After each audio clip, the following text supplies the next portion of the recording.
आनंद वाटतो. अरे जेवढं शताब्दी महोत्सवाल्यांनी नियोजन केलं तेवढं एक दिवसात तुम्ही सगळ्या लोकांनी केलं. ओव्हरफ्लो झालाय. जेवढा आपल्याला अपेक्षित होतं त्याच्यापेक्षा जास्त लोक आले महाराज. ती पार्किंग सोडून परत पुढच्या पुढे टाकावं लागलं. बरोबर आहे का नाही? अगदी बरोबर. माझी सर्वांना विनंती आहे, छत्रपती शिवाजी महाराजांचा जन्मोत्सव असा साजरा करा. गड्यांनो, छत्रपती शिवाजी महाराजांच्या जयंतीला डीजे नका लावू रे.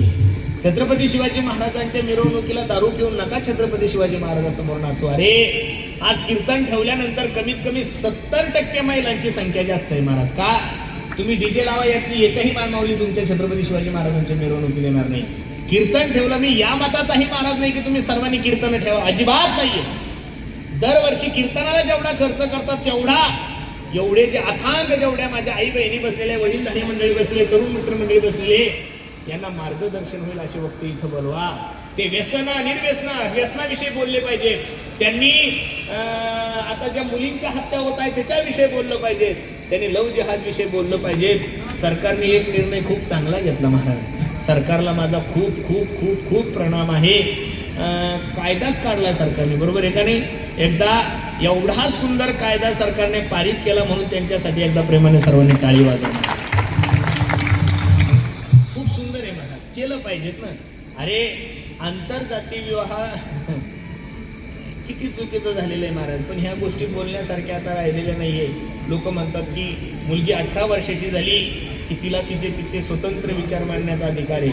अजून सरकारने एक कायदा केला पाहिजे. तो गुजरात सरकारला का कोणत्या तरी एका सरकारने पारित केलाय. कोणत्याही मुलीने स्वतःच्या मनाने लग्न करू नये.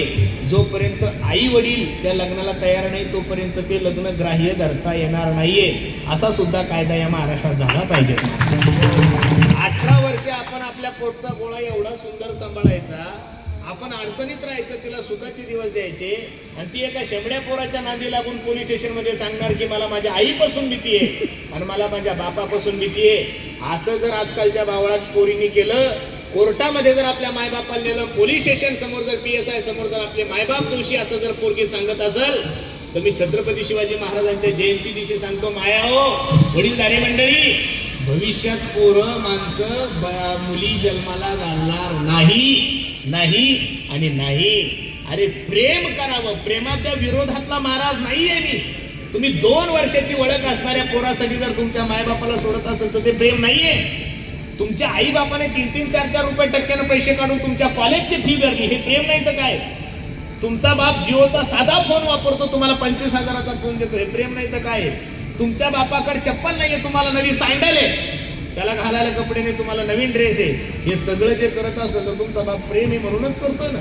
मग महाराज सर्वांना माझी विनंती, खूप प्रकरणं वाढली, माझी सर्वांना विनंती आहे, इथं बसणारे मायबाप, प्रत्येक भावाला सुद्धा विनंती, मायाला सुद्धा विनंती, वडीलधाऱ्या लोकांना सुद्धा विनंती. अरे मुलींकडे मोबाईल देऊ नका या मताचा मी महाराजने प्रत्येकाने मुलीला मोबाईल ना द्या, पण आठवड्यातून 2 वेळेस तर मायबापाने आपल्या पोरीचा मोबाईल चेक केला पाहिजेत का नाही महाराज?